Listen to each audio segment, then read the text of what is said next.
மகளே, நான் உங்கள் விசால். முதல்ல தொப்பி சார் என்னன்னா, நேற்று நயன்தாரா பெருசாக ஒரு அறிக்கை விடுறாங்க. என்னென்னா, எங்களோட மேரேஜ் ஃபங்க்ஷன் நெட்ஃப்ளிக்ஸில் வெளிவராமல் இருக்க தனுஷ் தான் காரணம். அவர் நானும் ரவுடிதான் படத்துலேருந்து நாங்கள் 3 செகண்ட் வீடியோ எடுத்து வச்சுருக்கோம். அந்த வீடியோவை எங்களோட மேரேஜ் ஃபங்க்ஷனில் போடணும்னா 10 கோடி ரூபா கேட்குதாருன்னு சொல்லி பெருசாக ஒரு அறிக்கை விட்டார். தனுஷை பார்த்து திட்டியும் விட்டாங்க.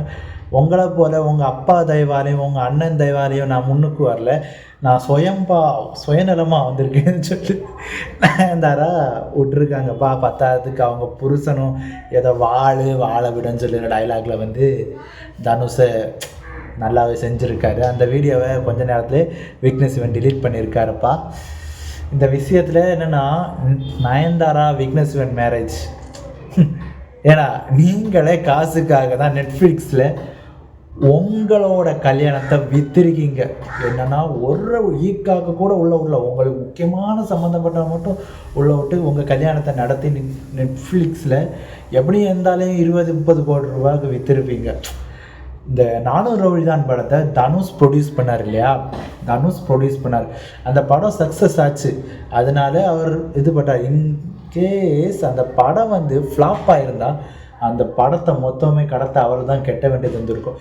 அவரோட படம் அவரோட முறையாக பர்மிஷன் வாங்கினா, பர்மிஷன் தந்தால் நீங்கள் போடலாம். அவர் தான் வேண்டான்னு சொல்கிறாரு. நீங்கள் ஏன் அவர் ப்ரொடியூஸ் பண்ண படத்துலேருந்து எடுத்து போடுறீங்க? அப்போ அவர் கேட்ட காசை கொடுத்துட்டு நீங்கள் போடலாமே. நீங்கள் உங்கள் படத்தை காசுக்காக விற்பீங்க. உங்கள் படம் இல்லை சார், உங்கள் கல்யாணத்தை அவர் இத்தனை கோடி ரூபா செலவு பண்ணி ஒரு படம் எடுக்கிறார். அதுவும் பெரிய ஆளுவெல்லாம் நடிக்கிறாங்க. இங்கே விக்னேஷ் சிவனுக்கு படம்னு நினைக்கிறேன் நானும் ரவுடி தான். நீங்கள் நீங்களே பண்ணும்போது அப்போ அவர் பைசா கேட்க மாட்டாரா? லாஸ்டானா அவர் பைசா அவர் தானே மொத்த கடத்தையும் கேட்டிருக்கணும். உங்கள் கல்யாணத்துக்கு தனுஷை கூப்பிட மாட்டீங்க, உங்களுக்கு இந்த 3 செகண்ட் வீடியோ மட்டும் அவங்க விட்டு தருவாரா அப்படின்னு ஃபேன்ஸ் பாருங்க கேட்டுட்ருக்காங்க. ஒரு சில பேர் சிம்பு ஃபேன்ஸ் எல்லாம் சிம்பு வச்சு செஞ்ச மாதிரி நயன்தாராவுக்கெல்லாம் நீங்கள் ரிப்ளை பண்ணாதீங்கன்னு சொல்லி ரிப்ளை பண்ணிட்டு இருக்காங்க. உங்கள் கருத்து என்னன்னு சொல்லி கமெண்ட் பண்ணுங்கள். அடுத்த வீடியோவில் பார்ப்போம். பாய்.